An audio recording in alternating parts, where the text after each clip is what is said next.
اللہ کی قسم میرے نبی کی شادیاں شوق کی شادیاں نہیں تھی. ایک حدیث سناتا ہوں. ما تزوجت وما زوجت الا بوحی من السماء نزل به جبریل. سن لو لوگو، میں نے جہاں شادی کی، میں نے جہاں بیٹی دی، پہلے آسمان سے وحی آئی، جبریل لے کر آئے، پھر میں نے شادی کی. تو یہ شوق کی شادیاں نہیں ہیں، زندگی سکھانے کی شادیاں ہیں. کیونکہ سب سے مشکل رشتہ خامد اور بیوی ہے. سب سے مشکل رشتہ خامد اور بیوی ہے. اس وقت طلاقیں کیوں بڑھ رہی ہیں؟ ایک تو یہ ہماری یہ جو فاسٹ فوڈ ہے، اس نے ہمارے اندر جو ایک نیچرل سسٹم تھا اسے ڈسٹرب کر دیا ہے. تو غصہ بڑھ گیا ہے، برداشت گھٹ گئی ہے، چھوٹی چھوٹی باتوں پہ گھر اجڑ رہے ہیں، گھر اجڑ رہے ہیں. پہلے یورپ میں سنتے تھے، اب یہاں پاکستان آج شادی ہوتی، چوتھے دن طلاق ہو رہی ہوتی. میں وہاں بیان کے لیے نکل رہا تھا مانچسٹر، تو میرے ساتھ جو گاڑی چلا رہا تھا، میں نے پوچھا آپ کیا کرتے ہو؟ لاہور کا تھا. کہا جی میں وکیل ہوں. میں نے کہا یہاں کوئی جھوٹے کیس ہوتے ہیں جیسے پاکستان میں؟ کہا جی نہیں، یہاں جھوٹا کیس کوئی نہیں ہوتا، جو بھی ہوتا ہے جینون ہوتا ہے. میں نے کہا یہاں مسلمانوں کے لڑائی جھگڑے آتے ہیں؟ کہا جی ہاں جی آتے ہیں. میں نے کہا سب سے زیادہ کیا جھگڑے آتے ہیں؟ کہا جی سب سے زیادہ طلاق کے آتے ہیں. طلاق طلاق طلاق طلاق. کہ نہیں سیکھا، زندگی برداشت کا نام ہے، برداشت کرنا سیکھا نہیں. میرے نبی نے 11 شادیاں کی، ہر قسم کی عورت کے ساتھ شادی کی. خاندان کے اندر، برادری کے اندر، اور خاندان برادری سے باہر. یہی 3 نسبتیں ہیں. اپنے خاندان میں قریش، تو آپ کی کئی بیگمات قریش، حضرت عائشہ، حضرت حفصہ، حضرت زینب، حضرت ام حبیبہ، یہ سب قریش ہیں. قریش سے باہر حضرت میمونہ، حضرت جویریہ، یہ قریش سے باہر ہے برادری. پھر برادری سے بھی باہر شادی کی یہود، حضرت صفیہ یہودی کی بیٹی ہیں، ان کے ساتھ شادی کی. ہر نسل سے شادی کی. اوپر والے کا نظام ہے. اپنے سے مالدار حضرت خدیجہ، اپنے برابر ام سلمہ، ام حبیبہ، اپنے سے کم فخر میں جویریہ، صفیہ، اپنے سے غربت کے ساتھ نہیں. عمر سے بڑی کے ساتھ شادی کی حضرت خدیجہ. ہم عمر کے ساتھ شادی کی حضرت سودا. عمر سے کم سے شادی کی حضرت عائشہ. بیوہ سے شادی کی حضرت خدیجہ.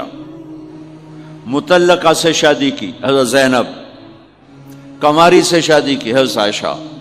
جتنی بھی نسبتیں کسی عورت کی بن سکتی ہیں، ان سب میں اللہ نے آپ کو استعمال کر کے زندگی گزارنے کا طریقہ سکھایا.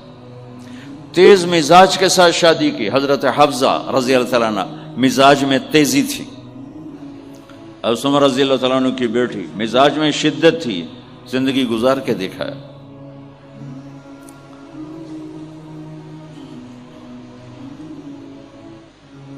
ایک آپ کو حدیث سناتا ہوں، اللہ کی قسم صرف ہمیں سکھانے کے لیے. جس ہستی نے اللہ کو آنکھوں سے دیکھ لیا ہو، اس کے لیے عورت کیا چیز ہے، دنیا کیا چیز ہے. میرے نبی کا معراج کے بعد دنیا میں واپس آنا سب سے بڑا مجاہدہ اور قربانی ہے. جنت میں اللہ ہمیں نصیب کر، جب اللہ کا دیدار ہوگا تو اس کے بعد اللہ کی قسم جنت والوں کو جنت بھول جائے، عورتوں کو خامد بھول جائیں گے، خامدوں کو بیویاں بھول جائیں گی، اور جنت کی ہر نعمت بھول جائے گی، صرف اللہ کو دیکھنے میں گم ہو جائیں گے. اور میرے نبی اپنی آنکھوں سے اللہ کو دیکھ کر آئے ہیں. ٹھیک ہو. اب ایک حدیث سنو. عائشہ مجھے جب سے پتہ چلا ہے نا کہ تو جنت میں میری بیوی ہے، تو میرے لیے تو مرنا ہی آسان ہو گیا ہے. اللہ اکبر. یا عائش انہ لیہون علی ان اریتک زوجتی فی الجنہ. میرے رب کی قسم، ہمیں آپ کو سمجھانے کے لیے، ہمیں آپ کو بتانے. عائشہ مجھے جب سے پتہ چلا ہے نا کہ تو جنت میں میری بیوی ہے، مجھے تو مرنا اچھا لگنے لگا ہے. مجھے تو مرنا اچھا لگنے لگا ہے کہ تو جنت میں میری بیوی ہے. سبحان اللہ. ادھر اچھا جی جنت بھی یہی لبنی ہیں جی، یہ جنت جا کے بھی یہ نال ہی رہنا ہے، یہاں یہ باتیں سننے کو ملتی۔ اور میرا نبی کہہ رہا ہے عائشہ مجھے پتہ چلا ہے کہ تو جنت میں میری بیوی ہے تو میرے لیے تو مرنا ہی آسان ہو گیا۔ سبحان اللہ، کیا خوبصورت، اللہ کی قسم یہ دلداری تھی۔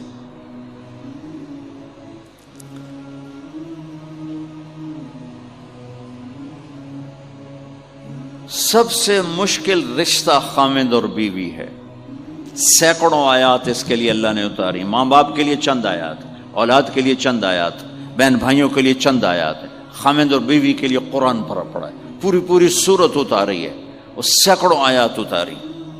چونکہ ایک اس رشتے کی اہمیت، ایک اس کی نزاکت اور کمزوری کہ کوئی رشتہ ٹوٹتا نہیں سوائے خامد اور بیوی کے۔ میں ماں کا بیٹا ہوں، باپ کا بیٹا ہوں، اچھا ہوں یا برا ہوں انہی کا ہوں، میرا نسب میری نافرمانی سے بدل نہیں سکتا، میں اللہ بخش کا بیٹا ہوں، میرا یہ نسب بدل نہیں سکتا، اچھا ہوں یا برا ہوں، اللہ ان کی قبر روشن کرے۔ خامد اور بیوی کا رشتہ ایک بول پہ ٹوٹ جاتا ہے، ایک بول پہ ٹوٹ جاتا ہے، اس لیے اس کو بچانے کے لیے آیات آیات آیات، اور میرے نبی کی شادیاں کہ کس طرح ایک گھر کو لے کے چلتے ہیں، کس طرح ہر مزاج کی عورت کے ساتھ سلوک کرتے ہیں۔ کَإِنَّمَا أَنَا رَسُولُ رَبِّ، میں انسان نہیں فرشتہ ہوں، میرے پاس کیا لینے آئے ہو؟ لِأَهَبَ لَكِ غُلَامًا زَكِيًّا، تجھے اللہ بیٹا دینے والا ہے، میں اس کے لیے آیا ہوں۔ أَنَّا يَكُونُ لِي غُلَامٌ، پاگل ہو مجھے بیٹا ہوگا؟ لَمْ يَمْسَسْنِي بَشَرٌ، میری تو شادی نہیں، وَلَمْ أَكُ بَغِيًّا، اور میں غلط کردار عورت نہیں، بد کردار عورت نہیں۔ اور بیٹا پیدا ہونے کے دو راستے ہیں، حلال اور حرام، حلال میرا ہے نہیں، حرام میں کر نہیں سکتی، تو کیسے ہوگا؟ قال كذلك، ایسے ہی ہو جائے گا۔ قال ربك هو علی هین، گلی کوئی نہیں، مسئلہ ہی کوئی نہیں، وَلِنَجْعَلَهُ آیَةً لِلنَّاسِ، وہ ایک نشانی بنے گا۔ وَرَحْمَةً مِنَّا وَكَانَ أَمْرًا مَقْضِيًّا، اور تیرے رب کی رحمت ہوگا، تیرے پیدا ہونے سے پہلے تیرا رب فیصلہ کر چکا تھا، تیرے پیٹ سے بن شادی کے بچہ دیکھ۔ تو اب وہ آگے بڑھے، وہ پیچھے ہٹے، پیچھے ہٹتے ہٹتے دیوار، اس سے آگے تو اب کو راستہ کوئی نہیں۔ تو جبریل آگے بڑھے اور ہاتھ نہیں چھوا،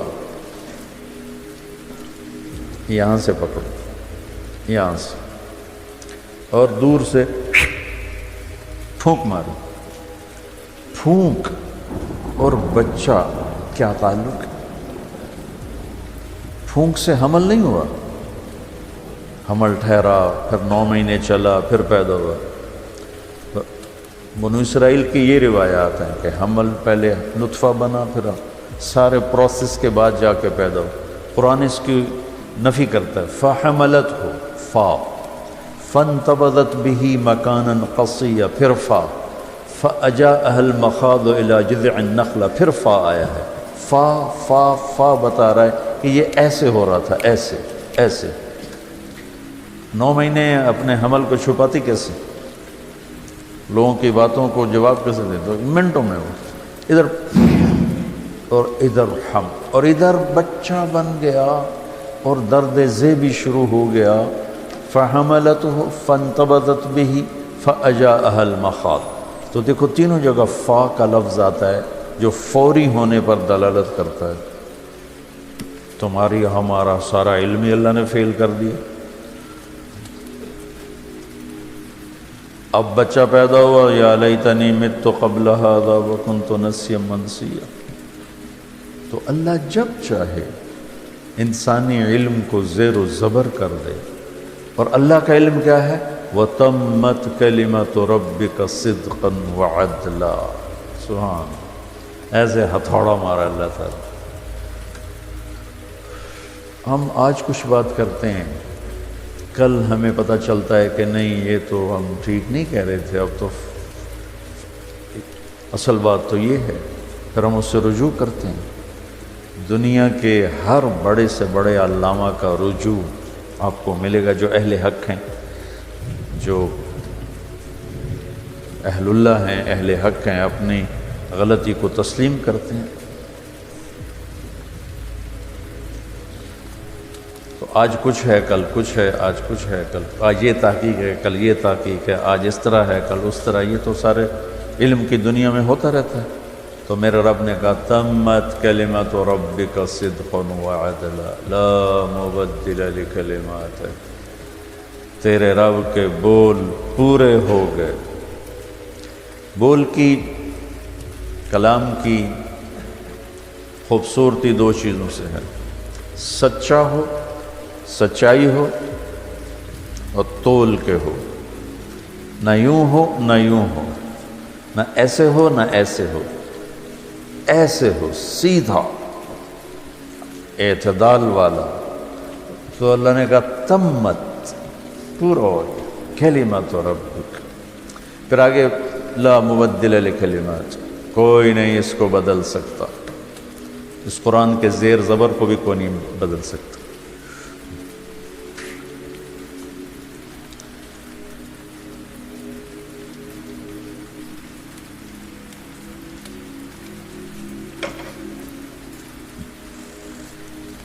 تو ہم اس قرآن کو تھوڑا تھوڑا روز، سارا تو نہیں بیان ہو سکتا، نہ ہی میں کوئی اتنا بڑا علامہ ہوں، جو تلاوت کے دوران چیزیں سامنے آتی ہیں وہ آپ بچوں کے سامنے بھی اور آپ کے ذریعے سے اور اس کیمرے کے ذریعے سے اپنے سارے بہن بھائیوں کے سامنے لانے کی کوشش کر رہا ہوں کہ صرف قرآن ہی ایسی چیز ہے جہاں سے جو روشنی ملتی ہے وہ کامل مکمل اکمل ہوتی ہے، اور اس کا جو نور ہے وہ میرے رب کا نور ہے، چونکہ یہ میرے رب کا کلام ہے۔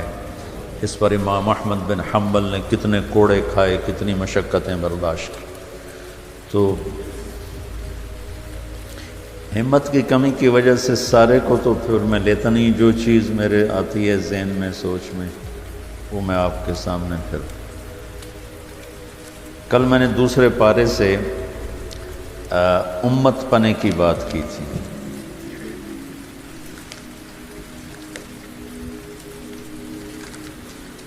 وَكَذَلِكَ جَعَلْنَاكُمْ أُمَّةً وَسَطًا۔ آگے ایک تھوڑی سی بات ہے، اللہ کے نبی کی تمنا تھی کہ قبلہ بیت اللہ ہو جائے اور بیت المقدس نہ رہے، اور 14 کے 18 مہینے ادھر ہی نمازیں تھیں، تو اب بار بار اوپر دیکھتے تھے۔ تو اب اللہ نے یہ کہنا تھا کہ ہم نے آپ کا قبلہ پھیر دیا، اتنا ہی کہنا تھا، آپ ادھر منہ فرما لیں۔ قد نرى تقلب وجهك في السماء فول وجهك شطر المسجد الحرام، ہم آپ دیکھ رہے ہیں کہ بار بار آپ کی نظریں اوپر اٹھتی ہیں، تو آپ اپنا چہرہ بیت اللہ کی طرف پھیر دیں۔ تو مطلب پورا ہو گیا نا؟ بولو، کوئی اس میں کمی تو نہیں؟ اب اس میں ایک جملے کا اضافہ ہے جو میں نے نہیں پڑھا، قد نرى تقلب وجهك في السماء فول وجهك شطر المسجد الحرام۔ اگر میں یوں پڑھوں تو کوئی کمی بھی نظر نہیں آتی کہ شاید یہاں کوئی جملہ رہ گیا ہے، ایسا بھی نہیں، مضمون بالکل مکمل ہو رہا ہے۔ ہم آپ کو دیکھتے ہیں، بار بار اوپر نظر اٹھتی ہے، تو آپ اپنا چہرہ ادھر کر دیجیے۔ اس میں ایک جملے کا اضافہ ہے شان رسالت کو بیان کرنے کی، وہ ہے فَلَنُوَلِّيَنَّكَ قِبْلَةً تَرْضَاهَا، ہم ضرور آپ کا رخ ادھر پھیریں گے جس پر کہ آپ راضی ہیں اور خوش ہو جائیں۔ بچوں، جس کا خالق اسے خوش کرنے کی کوشش کر رہا ہو، تو ہم امت اسے ناراض کریں تو کتنا بڑا ظلم ہو۔ وہ رب خالق ہو کر کہہ رہا ہے کہ میں نے آپ کو راضی کرنا ہے، وَلَسَوْفَ يُعْطِيكَ رَبُّكَ فَتَرْضَىٰ، اور یہاں کہہ رہا ہے کہ فَلَنُوَلِّيَنَّكَ قِبْلَةً تَرْضَاهَا، ہم آپ کا چہرہ پھیر دیں گے ادھر جدھر آپ خوش ہو جائیں گے۔ تو امت کو تو زیادہ ضروری تھا کہ وہ اپنے محبوب کو راضی کرتی، پر ہم نے سارے انداز ہی آپ کے خلاف اپنا لی۔ تو اس آیت میں شان رسالت بہت عظمت کے ساتھ سامنے آتی ہے کہ اللہ تعالیٰ خالق ہو کر، مالک ہو کر، معبود ہو کر، سبحان الذی اسریٰ بعبدہ، اللہ کہہ رہا ہے، بخلیلہ، برسولہ، بنبیہ، بحبیبہ، کوئی لفظ نہیں استعمال، بعبدہ، بڑی اونچی پرواز پہ لے جا رہے ہیں، تو اللہ تعالیٰ لفظ تواضع کا لا رہے ہیں کہ یہ میرا بندہ ہے، میرا غلام ہے، میں اس کا آقا ہوں۔ بلندیوں کا راستہ پستی سے طے ہوتا ہے، اوپر چڑھنا ہو تو جھک کے چلتے ہیں، اکڑ کے نہیں چلتے۔ ہاں جی، آکڑ کے ٹورو تو پیچھا ہی ڈھانا ہے کہ میں اتنے جا رہے ہیں، نال ہی پیچھا جاوے گا، وہ یوں جانا پڑتا ہے، یوں جو این جاوے تو پیچھا ہی جاوے گا پھر۔ تو اس میں شان رسالت بہت خوبصورت بیان ہوئی ہے۔ اللہ کرے ہمیں اللہ اپنے محبوب کا عشق نصیب فرمائے۔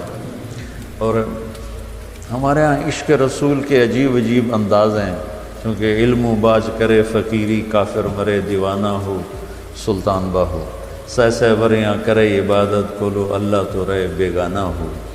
تو وہ کہتے ہیں کہ علم کے بغیر فقیری کرنے والا وہ تو کافر دیوانہ ہو کے مرے گا۔ تو میرے نبی وضو فرما رہے تھے اور صحابہ پانی نیچے سے لے رہے تھے، زمین پہ نہیں گرنے دے رہے تھے، وہ کوئی سینے پہ مل رہا ہے، کوئی پی رہا ہے، کوئی منہ سے۔ ہم نے فرمایا ما یحملکم علی ھذا، یہ آپ لوگ ایسا کیوں کر رہے ہو؟ تو انہوں نے کہا جو حبا للہ ورسول، اللہ اس کے رسول کی محبت میں کر رہے ہیں۔ تو آپ نے فرمایا میں بتاتا ہوں محبت کیا ہے۔ اب اللہ کے نبی کی سن لو کہ محبت کہتے کسی ہیں، کون ہے محبت کرنے والا؟ آپ نے فرمایا من سرہ ان یحب اللہ ورسولہ ویحبہ اللہ ورسولہ، اگر تم اپنی محبت کو پاس کرانا چاہتے ہو اللہ اور اللہ کے رسول کے دربار میں، اور یہ چاہتے ہو کہ اللہ اس کا رسول بھی تم سے پیار کریں اور تمہاری محبت بھی وہاں قبول ہو جائے، تو پھر کیا کرنا ہوگا؟ فَلْيَصْدُقِ الْحَدِيثَ إِذَا حَدَّثَ، ہمیشہ سچ بولنا ہوگا، جھوٹ نہیں بولنا، سچ بولنا ہوگا، جھوٹ نہیں بولنا، سچ بولنا ہوگا، جھوٹ نہیں۔ پاکستان میں کتنے سچ بولتے ہیں؟ تم علماء کے ٹائٹل لے کر جھوٹ بول کے چھٹی لیتے ہو، اور جو 8 سال پڑھتے ہو تم جھوٹ بول کے چھٹی لیتے ہو کہ ایسے چھٹی نہیں ملے گی، کسی کو بیمار کرتے ہو، کسی کا جنازہ بناتے ہو۔ یہ بازار میں چلے جاؤ فیصل آباد کے، کتنے سچے تاجر بیٹھے ہیں، سارا دن جوتیاں چٹخا چٹخا، تمہارا جوتا ٹوٹے گا، پاؤں میں چھالے پڑیں گے، سچا نہیں کوئی ملے گا، سب جھوٹ بولنے والے۔ تو پہلے ہی نشانی میں پورا پاکستان فیل ہو گیا۔ میں یہ نہیں کہتا کہ سچے نہیں، اللہ کے فضل سے ہیں، لیکن وہ اتنے تھوڑے ہیں کہ اب انہیں ڈھونڈ چراغ رخ زیبا لے کر، وہ چراغ رخ زیبا سے بھی نظر نہیں آتا۔ دوسری نشانی عشق رسول کی نشانی کیا ہے؟ سچائی، اور کہنے والے کون ہیں؟ خود میرے نبی۔ فَلْيُؤَدِّ الْأَمَانَةَ إِذَا تُؤْمِنَ، دوسری نشانی کیا ہے عشق رسول کی؟ کہ وہ کسی کو دھوکہ نہیں دے گا، کسی کو دھوکہ نہیں دے گا، کسی کو دھوکہ نہیں دے گا۔ دیکھو ہماری ساری تجارت دھوکے بازی بن گئی، پوری تجارت، پورے ہمارے دفاتر فراڈ اور دھوکے سے بھرے پڑے۔ تو عشق رسول تو میرے نبی نے جو پیمانہ بتایا ہے اس پر تو کوئی نظر ہی نہیں آ رہا۔ دوسری نشانی ارشاد فرمائی دھوکہ نہیں دے گا، امانت میں خیانت نہیں کرے گا، اور تیسری نشانی بتائی فَلْيُحْسِنْ جِوَارَ مَنْ جَاوَرَهُ، کہ وہ اپنے پڑوسی کے ساتھ اچھا سلوک کرے گا، چاہے پڑوسی کیسا ہی کیوں نہ ہو۔ یہ نہیں کہا کہ نیک پڑوسی، مسلمان پڑوسی،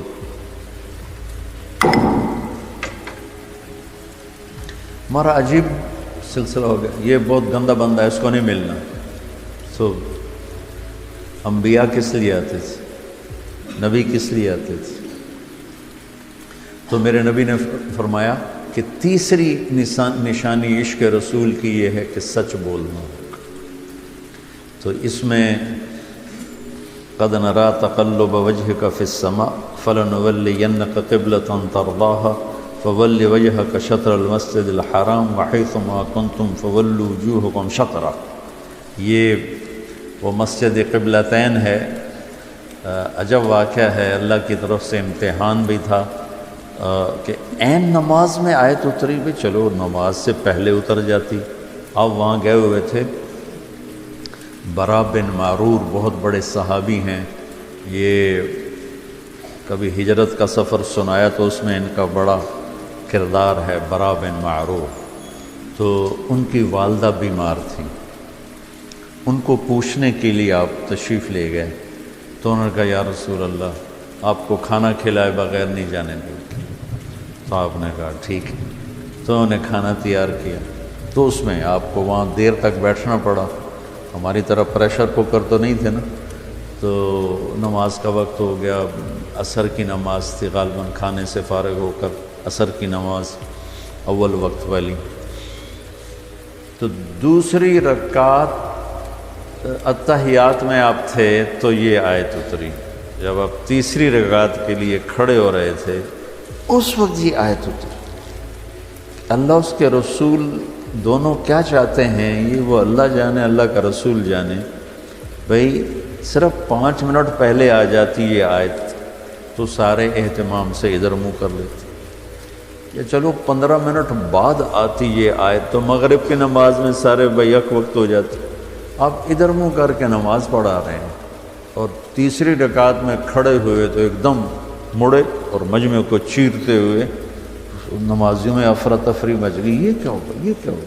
تو آپ ادھر والی دیوار کے ساتھ جا کے کھڑے ہو گئے. اور صحابہ کے بھی ایمان کا امتحان تھا کہ کتنا نبی کی بات پہ لبے. سب نے یوں منہ موڑا ایک دم، کسی نے نماز نہیں توڑی. یہ کیا ہوا، یہ کیا ہوا؟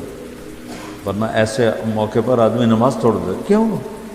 ایک دم سب ایسے ہوئے اور آپ کے پیچھے باقی 2 رکعت نماز ادا کی. اس کو مسجد قبلتین کہتے ہیں، جو اب بھی موجود ہے. اب حکومت نے بہت خوبصورت بنا دی ہے، بہت بڑی بنا دی.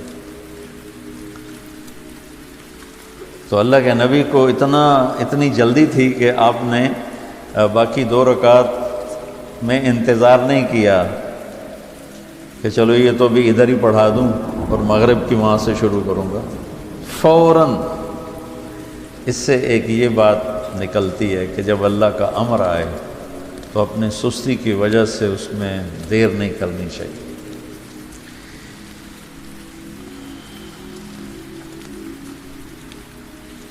اس کے بعد روزے کی آیات ہیں. یا ایھا الذین آمنوا کتب علیکم الصیام کما کتب علی الذین من قبلکم لعلکم تتقون ایاما معدودات. تو روزے کو فرض کیا گیا ہے. عربی میں صیام بھی مصدر ہے اور صوم بھی مصدر ہے. صوم کی جمع صیام بھی آتی ہے، تو صیام جمع میں بھی آتا ہے اور مصدر میں بھی آتا ہے. جب صوم ہے، کل قرآن میں صوم بھی آیا ہے، انی نذرت للرحمن صوما. صوم کا جو لفظ ہے یہ صرف کھانا پینا چھوڑنا اس کو بتاتا ہے. اور جو کتب علیکم الصیام، صیام کا جو لفظ ہے یہ صرف کھانے پینے کو نہیں روکتا، یہ سر سے لے کر پاؤں تک جسم کے ہر عضو کا روزہ رکھواتا ہے. صیام، آنکھیں غلط نہ دیکھیں، دماغ غلط نہ سوچے، زبان غلط نہ بولے، سینہ کھوٹ سے پاک ہو، دل نفرت سے پاک ہو، پیٹ لقمہ حرام سے پاک ہو، ہاتھ ظلم سے پاک ہو، پاؤں تکبر سے پاک ہو، شہوت زنا سے پاک ہو.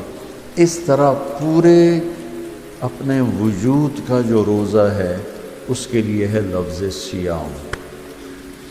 اور یہ ایک ایسا عمل ہے جو بندے اور اللہ کے درمیان، اب صبح کا ٹائم ہے، ہم سارے بیٹھے ہوں، کس کو پتہ ہے روزہ ہے یا نہیں؟ اندر کمرے میں ہے، ٹھنڈا پانی ہے، فریج ہے، کھول کے پی لے، کوئی دیکھے نہیں پی رہا۔ یہ ادا اللہ کو ایسی پسند ہے کہ اس پر اللہ تعالیٰ نے کہا الصوم لی وانا اجزی بہی، یا الصوم لی وانا اجزا بہی، روزہ میرے لیے ہے اور روزے کا بدلہ میں خود ہوں، روزے کا بدلہ میں خود ہوں۔ اللہ خود روزے کا بدلہ بن جاتا ہے۔ اس پر تو کافی باتیں ہو رہی ہیں، اس میں آگے ایک بات آئی ہے جس کو میں اس وقت وہ بیان کرنا چاہتا ہوں۔ ہاں، ایک بات وَإِذَا سَأَلَكَ عِبَادِي عَنِّي فَإِنِّي قَرِيبٌ أُجِيبُ دَعْوَةَ الدَّاعِ إِذَا دَعَانِ فَلْيَسْتَجِيبُوا لِي وَلْيُؤْمِنُوا بِي لَعَلَّهُمْ يَرْشُدُونَ۔ یہ آیت بڑی زبردست ہے اللہ کی رحمت کو بتانے کے لیے۔ ساڈی تا جی سندا ہی کوئی نہیں، یہ عام لوگ، جی ساڈی تا رب سندا ہی کوئی، اور جو بیچارے ان پڑھ لوگ، پیر سائیں تہاڈی رب موڑ نہیں سکتا، ساڈی سندا کوئی نہیں، یہ اس سے بھی آگے چلے جاتے۔ او بھائی اللہ بڑا بے نیاز ہے، جس کی چاہے موڑ دے، جس کی چاہے سن لے، لیکن رب سب کی سنتا ہے، یہ یہاں بتانا ہے۔ وَإِذَا، ان نہیں، ان شرط ہے اور اذا ظرفیت ہے، تو ان کی بجائے اذا، اذا سے ایک دم اللہ کی رحمت کا دروازہ کھلتا ہوا نظر آتا ہے۔ اذا سألک، عنی پہلے ہونا چاہیے، عبادی بعد میں ہونا چاہیے۔ جب میرے بارے میں میرے بندے پوچھیں، اللہ کو صحابہ نے سوال کیا، یسألونک یسألونک یسألونک، کتنا قرآن میں ہے، یسألونک عن المحیض قل هو اذی، یسألونک عن الانفال قل الانفال للہ والرسول، یسألونک عن الاہلہ قل ہی مواقیت للناس، یسألونک عن الیتامی قل اصلاح لہم۔ جتنے بھی صحابہ نے سوال کیے وہ آئے ہیں یسألونک، یہ آپ سے پوچھتے ہیں، ٹھیک ہو؟ تو یا حبیبی یا محمد قل، آپ کہیے، یہ جواب۔ یہ سارے قرآن میں طرز ہے، 14 کے 18 دفعہ یسألونک کا لفظ آیا۔ صحابہ نے سوال کیا، اللہ کدھر ہے، قریب ہے تو مناجات کریں، دور ہے تو زور سے پکاریں۔ تو اس پر آیت یوں اترنی چاہیے تھی، یسألونک عنی، جیسے باقی آ رہا ہے سارے سوالوں کا جو لفظ آیا ہے یسألون، آپ سے پوچھتے ہیں، تو یہاں بھی ہونا چاہیے تھا آپ سے پوچھتے ہیں، عنی میرے بارے میں، قل تو آپ کہیے، ہوا قریب، کہ وہ تمہارے قریب ہے۔ یہ میری بات سمجھ میں آئی؟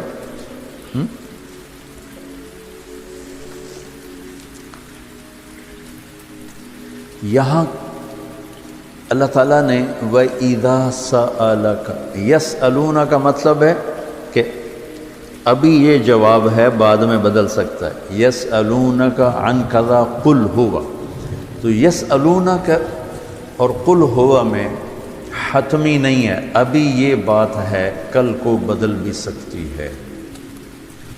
اذا کا مطلب ہے کہ یہ ابدی جواب ہے، یہ جواب قابل تبدیل نہیں ہے، یہ آگے جو جواب آئے گا وہ ہمیشہ کے لیے۔ اب سن، وَإِذَا سَأَلَكَ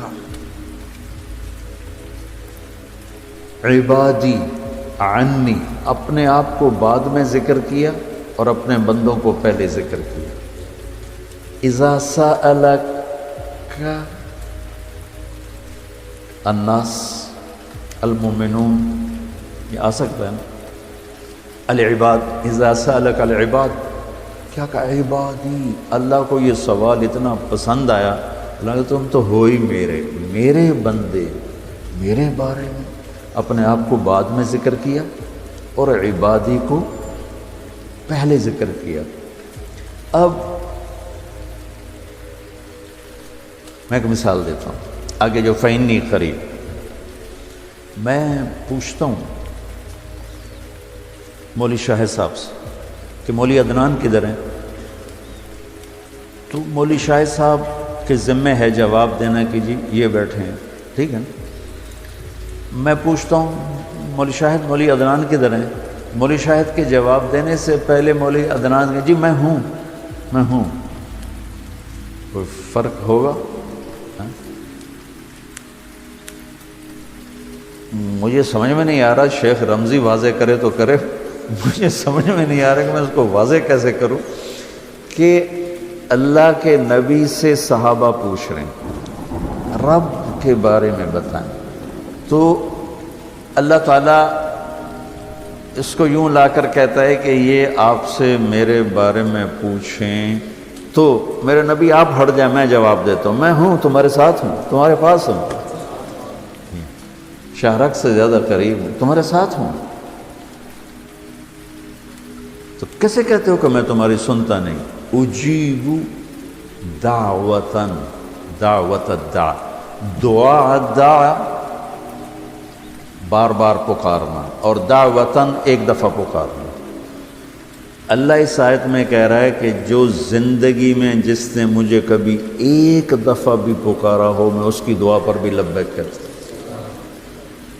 یہ نہیں کہ میں نہیں میں سنتا ہوں، تم سنانے والے بنو، ہم تو مائل بکرم ہیں، کوئی سائل ہی نہیں، راہ دکھلائیں کسے راہ رو منزل ہی نہیں، کوئی مانگنے والے تو بنو۔ اور میں قربان جاؤں، اس نے مانگنے کے لیے تقوی نہیں مانگا، کتنی عجیب بات۔ اللہ کو پتہ ہے ہر آدمی تو تقوی والا نہیں ہو سکتا، نہیں، اور ہر آدمی علامہ بھی نہیں ہو سکتا، تہجد گزار بھی نہیں ہو سکتا، نمازی بھی نہیں ہو سکتا۔ ایک کام ہر آدمی کر سکتا، اللہ نے وہ لگا دیا، مسلمان ہونا بھی نہیں لگایا۔ مسلمان ہونا ہندوؤں کو کوئی اور رب دے گا، ہندو تو اللہ ہی دے گا۔ تو میں قربان جاؤں، کہتا امن یجیب المضطر اذا دعا، بس مجھے آنسو بہا کے دکھا دے، پھر تو ہندو ہے، سکھ ہے، مسلم ہے، عیسائی ہے، آ جاؤں گا، آ جاؤں گا۔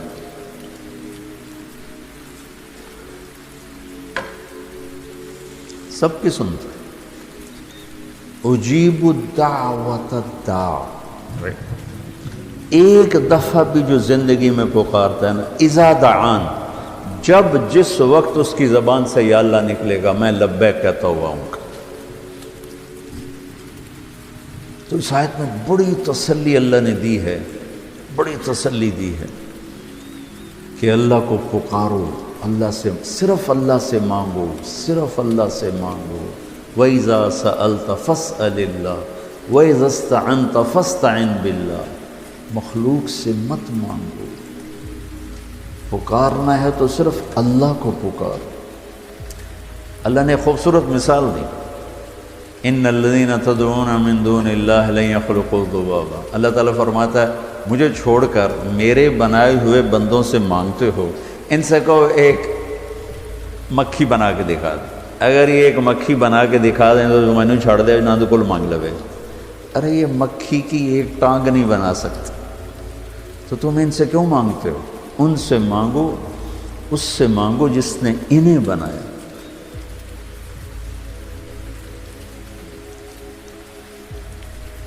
تو اس آیت میں اللہ نے بڑی تسلی دی ہے کہ تم مانگنے والے رو دھو کے میرے سامنے رونا سیکھ لو، کر دوں گا، مضطر بن کے دکھا دو۔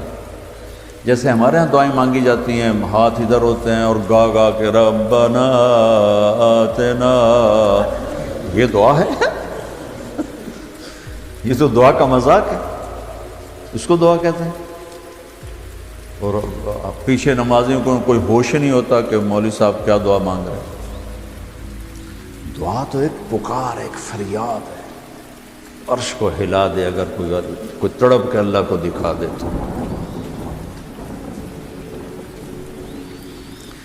تو اس کے بعد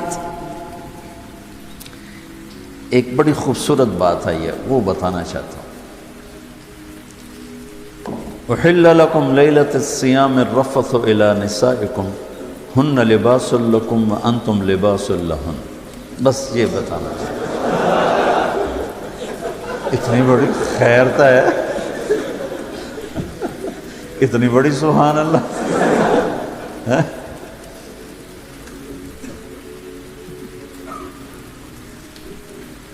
دنیا میں جو اللہ نے رشتے بنائے ہیں ان میں سب سے اہم بنیادی بڑا رشتہ خامند اور بیوی ہے۔ میں یہ کہاں سے بات کرتا ہوں؟ پڑھی ہوئی بات نہیں میری، قرآن سے استنباط ہے، اس طرح پر کہ والدین کے لیے چند آیات، بچوں کے لیے چند آیات، بہن بھائیوں کے لیے چند آیات، وراثت کے لیے 2 رکوع، اس میں سب کا ہی ذکر ہے، اور خامند اور بیوی کے لیے سینکڑوں آیات۔ اسی صورت میں، اسی پارے میں آگے جا کر 13، 14، 15 3 رکوع مسلسل خامند بیوی کہ جھگڑا ہو گیا ہے اور صلح نہیں ہو رہی، طلاق تک نوبت پہنچی ہے، تو اللہ نے طلاق دینے کا بھی طریقہ بتایا، اور خامند اور بیوی کے رشتے کے لیے پوری صورت اللہ تعالیٰ نے اٹھائی۔ وہ سورت بقرہ کو بھر دیا ہے، سورت آل عمران بھری پڑی ہے، سورت نساء بھری پڑی ہے، سورت مائدہ بھری پڑی ہے، کہ 2 زندگیاں کس طرح خوبصورت انداز میں زندگی مکمل کریں، چونکہ یہ اس رشتے پر آگے نسل قائم ہوتی ہے، نسل وجود میں آتی ہے، اس کو سب سے زیادہ اللہ نے کھول کے بیان کیا۔ اور ہمارے نبی کی 11 شادیاں کا مقصد کوئی آپ کو عورتوں کی رغبت نہیں تھی 25 سال کا نوجوان 40 سال کی بیوہ سے شادی کرے، جو 2 دفعہ بیوہ ہوں، 1 دفعہ منگنی ٹوٹی، ورقہ بن نوفل سے منگنی ٹوٹی، حضرت خدیجہ کی منگنی ٹوٹنا بھی ایک قسم کا کہانی بن جاتی ہے، افسانہ بن جاتا ہے عورت کے لیے، کیوں ٹوٹ گئی۔ ابو حالہ سے شادی ہوئی، 1 بیٹا 1 بیٹی، ابن عابد سے شادی ہوئی، 1 بیٹا، ابو حالہ بھی فوت ہو گئے، پھر شادی ہوئی تو ابن عابد وہ بھی فوت ہو گئے، اور حضرت خدیجہ رضی اللہ تعالیٰ عنہ 40 برس کی عورت ہیں اور آپ 25 برس کے نوجوان ہیں، اور آپ ان سے شادی کر کے زندگی کے 25 سال ساتھ گزار دیتے۔ حدیث سنا دیتا ہوں، لمبی بات نہ ہو جائے۔ ما تزوجت وما زوجت الا بوحی من السماء نزل به جبریل۔ لوگوں، میں نے جہاں شادی کی، میں نے جہاں بیٹی کی شادی کی، پہلے جبریل نے آ کے اللہ کا حکم سنایا، پھر میں نے شادی کی۔ تو آپ نے 11 شادیاں کی، اللہ کی قسم میں کھا کے کہتا ہوں، زندگی سمجھانے کے لیے، کیونکہ نماز پڑھنا تو آسان ہے، 1 لوٹا پانی چاہیے، 10 منٹ چاہیے، تراویح بھی کوئی مشکل مسئلہ نہیں ہے۔ میں نے ابھی 2.5 پارے سن کے آ کے آپ کے پاس بیٹھا، کیونکہ میں الگ سنتا ہوں، تو 1.5 گھنٹہ 1.25 گھنٹے میں 55 منٹ میں 50 منٹ میں 1 دفعہ میں نے 10 پارے سنے، 2 دفعہ 10 پارے سنے، تو 5-6 گھنٹے میں فارغ ہو گئے۔ لیکن جو زندگی ہوتی ہے، جو شادی ہوتی ہے، وہ پوری زندگی کا معاملہ ہوتا ہے، وہ صرف وقتی کام نہیں ہوتا ہے کہ اللہ اکبر 4 رکعت بعد سلام پھیرا فارغ ہو، صبح سے شام تک روزہ رکھا فارغ ہو، 5 دن میں حج کیا فارغ ہو، جیب سے نکال کے پیسے دیے زکوٰۃ سے فارغ ہو۔ لیکن میں نے زندگی کس طرح گزارنی ہے؟ کسی کی بیٹی میرے ساتھ جڑنے لگی ہے، اور عورت کسی کا بیٹا اس کے ساتھ جڑنے لگا ہے۔ اب یہ لڑکا کسی اور گھر میں ہے، لڑکی کسی اور گھر میں ہے، اس کی اپنی عادات ہیں، اس کی اپنی عادات ہیں، یہ دونوں کس طرح چلیں، اس پر قرآن نے سینکڑوں آیات بیان کی، اور یہ میرا المیہ ہے، میرا دکھ ہے، اور پوری قوم کا المیہ ہے کہ ہم نے لوگوں کو معاشرت نہیں سمجھائی، عبادات عبادات عبادات عبادات۔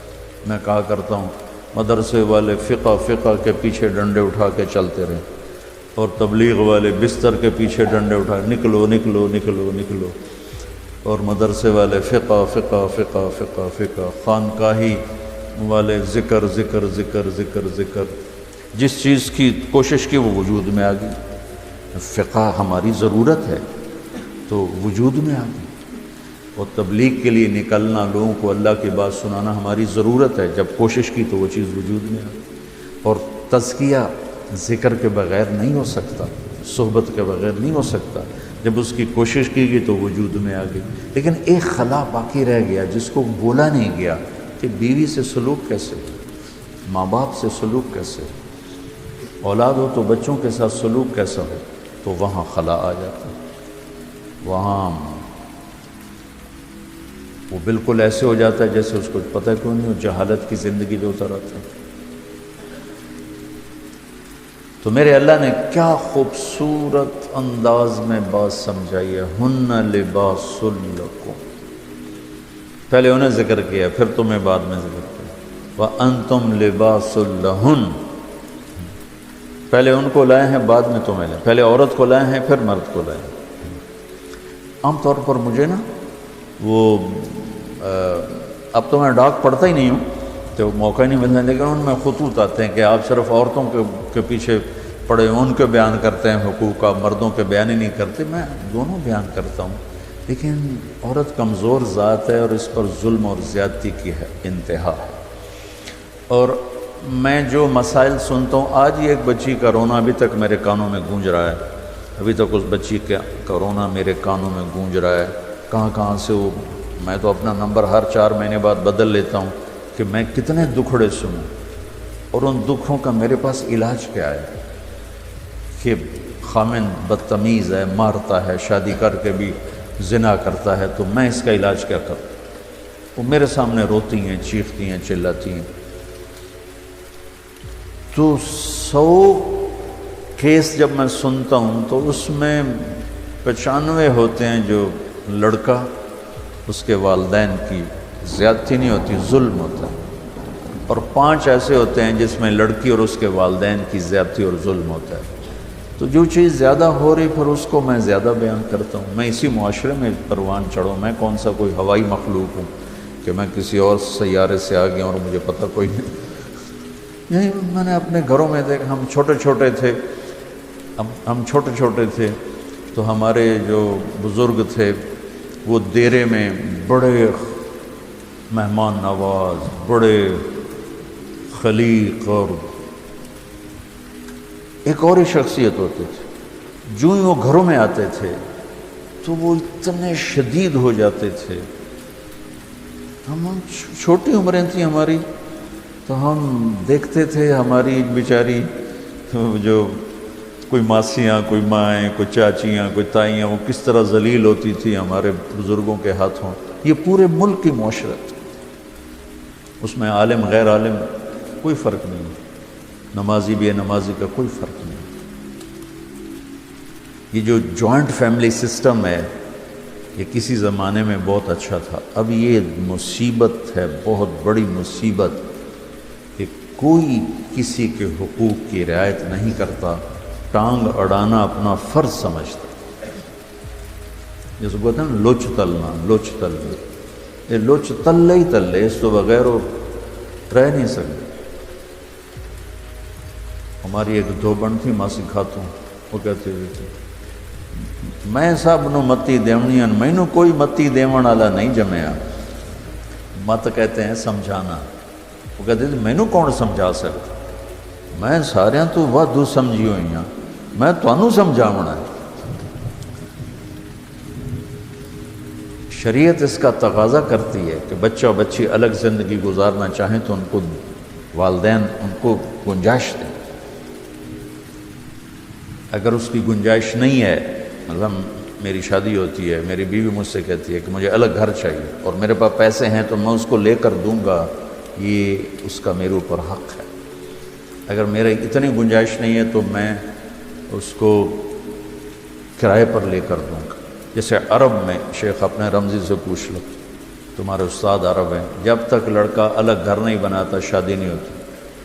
شیخ حقن معقول، چاہے کرائے پر لے الگ رکھے. کیا وجہ ہے کہ اس بچی نے گھر چھوڑ کے آنا ہے، اور اگو کتھائیں ماسی بیٹھی ہوئے، کتھائیں دادی بیٹھی ہوئے، کتھائیں پھپھی بیٹھی ہوئے، کتھائیں بہن بیٹھی ہوئے، کتھائیں چاچا، کتھائیں دادا حکا گڑکندہ بیٹھا ہوئے. وہ بیچاری تو مسلی گئی. تو میری ماں نے نہیں پوچھا، تو میرے ابے نے نہیں پوچھا، تو میری ماسی نے نہیں پوچھا، تو میری بہنوں نے نہیں پوچھا. میں کوئی باہر سے آیا ہوں جو مجھے پتہ نہیں؟ تو اس لیے شریعت کیا کہتی ہے کہ الگ گھر، تاکہ دو زندگیاں چلنا تو آسان ہے، اور ایک زندگی آ کر 10 زندگیوں سے ملے تو وہ تو مصیبت ہے۔ جب کبھی حسن سلوک تھا تو بہت اچھا تھا، اب تو یہ ایک عذاب ہے۔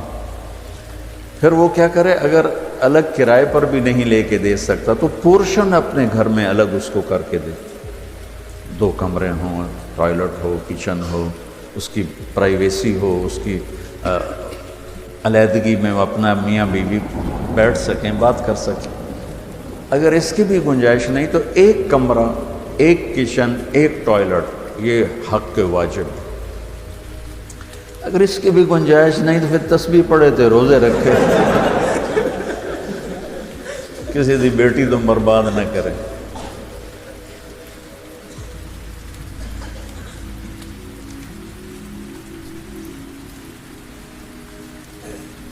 میرے نبی نے فرمایا تزینوا لنسائکم، اپنی بیویوں کے لیے زیب و زینت اختیار کرو۔ تزینوا لنسائکم، اپنی بیویوں کے لیے زیب و زینت اختیار کرو کہ ان اول فتنۃ فی بنی اسرائیل، بنی اسرائیل میں عورتیں غلط راستوں پہ اس وقت چلی جب ان کے خامدوں نے اپنے آپ کو سنوارنا چھوڑ دیا تو وہ غیر مردوں کی طرف مائل ہو گئی۔ اور ایسے ہی عورتوں کے لیے کہا اشارتاً، آپ نے فرمایا کہ ان الحور عین لتتزین لزوجها کما تتزین ام سلمہ لرسول اللہ، سبحان اللہ۔ فرمایا کہ آپ نے فرمایا کہ جنت کی حوریں اپنے خامند کے لیے ایسے میک اپ کریں گی جیسے ام سلمہ میرے لیے میک اپ کرتی۔ سبحان اللہ، میرے نبی دین سکھا رہے ہیں، یہ دین بتا رہا ہوں۔ اب جس لڑکی نے جا کے سارا چولہا سنبھالنا ہے تو میک اپ کے وہ تو انہیں توے دی سائے منہ تے مال کے آ جائے۔ یہاں سے ہمارے جاننے والوں کی بچی انگلینڈ، چونکہ یہیں کے لوگ وہاں گئے ہوئے ہیں، تو وہ معاشرت ان کی وہی ہے، وہی دیسی پنا، وہی لڑائی جھگڑے۔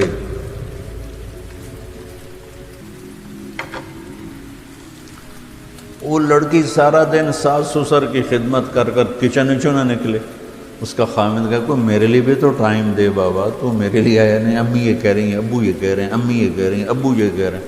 اس نے کہا تو امی ابو کی خدمت کرو، اس نے جا کے دوسری شادی کر دی۔ پھر وہ روئے۔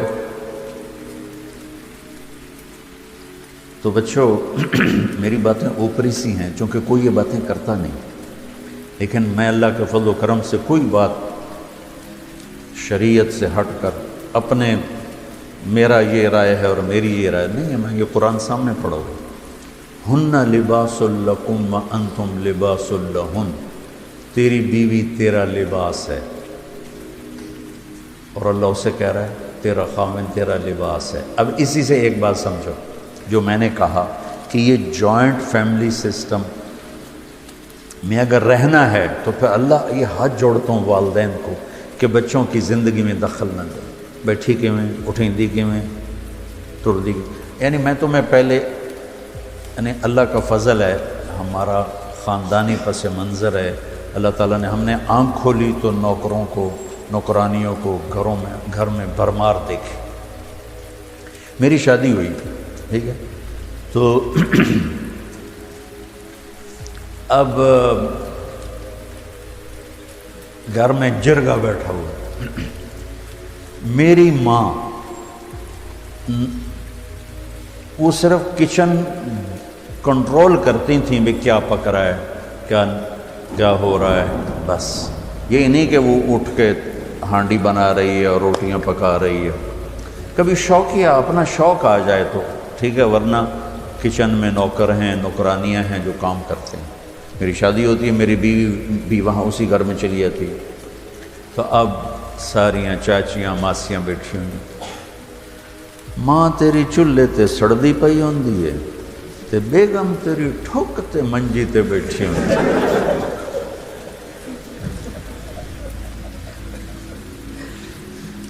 مجھے غصہ بھی آیا اور ہنسی بھی. میں کہ میری ماں کدا سڑی ہے چولہے تے, مینوں سے جمے ہے, میں اودی گود وچ پلیا, کدا سڑی ہے چولہے تے میری ماں. میں کہتا ماسی میرا ہماری نوکرانی تھی چکن ماسی میرا. میں کہتا ماسی میرا سڑدی پئی ہوندی ہے, ماں میری تو ایویں خالی اتھے چہل قدمی کر دی ہے. یہ معاشرت کہ سب کچھ ہوتے ہوئے, نوکر نوکرانیوں کے ہوتے ہوئے نہیں برداشت ہو رہا کہ یہ طارق جمیل کی بیوی کمرے میں بیٹھی کیوں. میں بھی اسی معاشرت میں پروان چڑھا. اچھا آپ سنو, اللہ کہہ رہا ہے تمہارا لباس ہے تیری بیوی. یہ بتاؤ میرے اور میرے لباس کے درمیان کوئی حائل ہے؟ میرے اور میرے لباس کے درمیان کوئی دوسری چیز ہے؟ تو اس لباس کے لفظ میں اللہ کہہ رہا ہے کہ تیرے اور تیری بیوی کے درمیان کوئی دوسرا داخل نہیں ہونا چاہیے. وہ چاہے ماں ہو, چاہے باپ ہو, چاہے وہ بھائی ہو, وہ خالہ ہو, وہ ماسی ہو, جو بھی ہو, وہ نہیں داخل ہو سکتی. لباس کیوں کہہ رہا ہے اللہ تعالیٰ؟ تو میری ماں دے اگوں نہیں بولنا, تو میری ماں نے روٹی نہیں پوچھی, وہ پٹائیاں ہو رہی ہیں, مار رہے ہیں.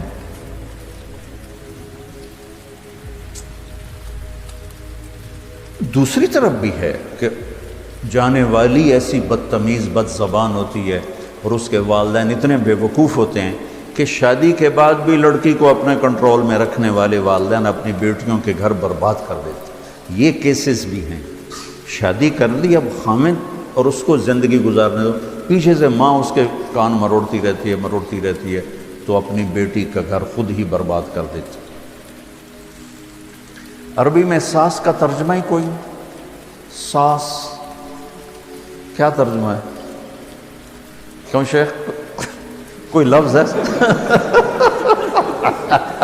کوئی لفظ ہے عربی میں؟ حالانکہ عربی ایک ایسی زبان ہے کہ ایک ایک معنی کے لیے سینکڑوں الفاظ, شیر کے لیے 800 الفاظ, تلوار کے لیے 80 الفاظ ہیں, شراب کے لیے 100 الفاظ ہیں. ساس کے لیے بھی تو کوئی لفظ ہوتا ہے, سسر کا تو کوئی لفظ ہوتا. کیا ہے؟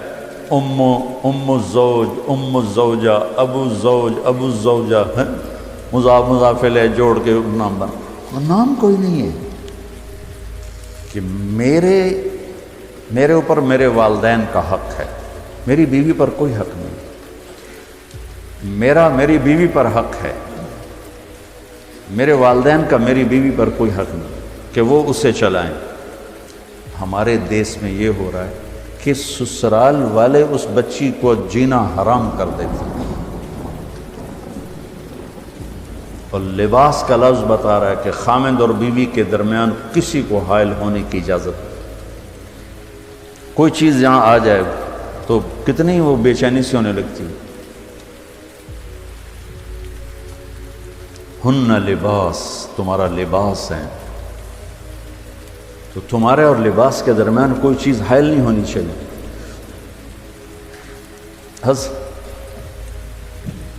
عائشہ رضی اللہ تعالیٰ عنہ, حفصہ,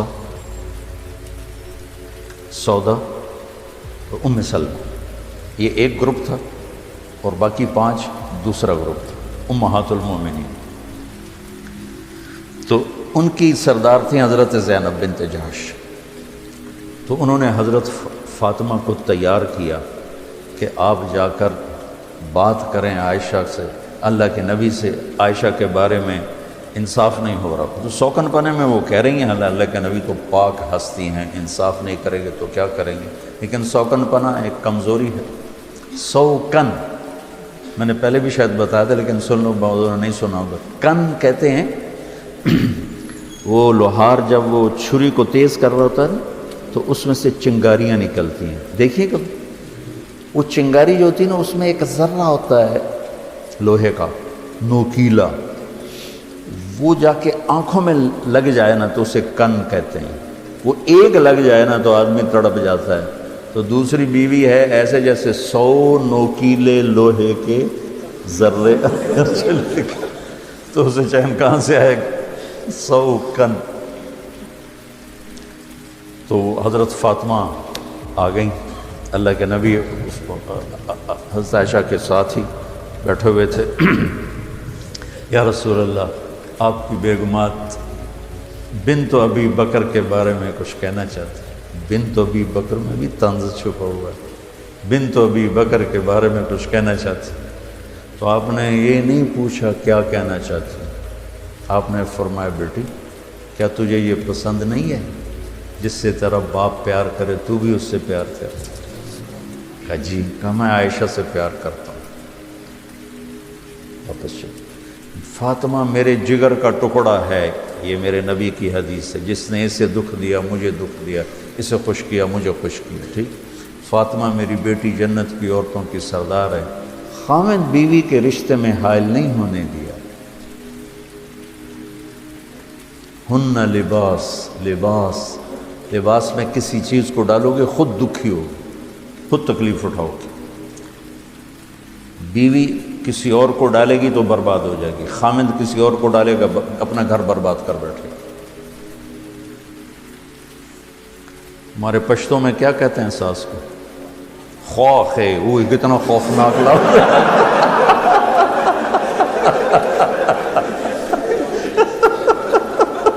خوف ہے، وہ منہ بھی عجب ہو جاتا ہے، خوف ہے۔ استغفر اللہ، یہ پشتو بھی عجب ہے بھائی۔ نہیں ویسے پشتوں نے انصاف کیا ہے کہ جیسا خوفناک کردار ہے ویسا ہی نام خوف ہے۔ تو بچوں ابھی اس پر مزید کل بات کریں گے، 1 گھنٹہ ہو گیا بھائی، اتنا ہی کافی ہے۔ یہ بہت خوبصورت رشتہ ہے اور یہ بڑا مظلوم رشتہ ہے اس وقت۔ اللہ کرے ہم اس رشتے کو پانی دینے والے بنیں۔ چلو بس، اللہم لک الحمد کما انت اہلہ، وصلی علی محمد کما انت اہلہ، وفعل بنا ما انت اہلہ، انک اہل التقوی و اہل المغفرہ۔ میرے مولا، یہ تیری کتاب ہمارے سامنے ہے، ہم اس کے طلبگار ہیں، اس کا ہمیں نور نصیب فرما۔ یہ ہدی للمتقین ہے، ہمیں تقوی نصیب فرما، اور پھر ہمیں اس سے روشنی، نور، ہدایت نصیب فرما۔ یا اللہ پوری امت کے روزے قبول فرما، پوری امت کے طواف اور جو وہاں عمرے کر رہے ہیں ان کے عمرے قبول فرما۔ مسجدوں میں تیرا قرآن سنایا جا رہا ہے وہ قبول فرما۔ تیرے قرآن کو بہت سی جگہ پہ بیان کیا جا رہا ہے، مستورات میں بھی، مردوں میں بھی، اپنے فضل سے قبول فرما، اور ہماری بھی یہ چھوٹی سی مجلس کو اپنی رضا کا ذریعہ بنا۔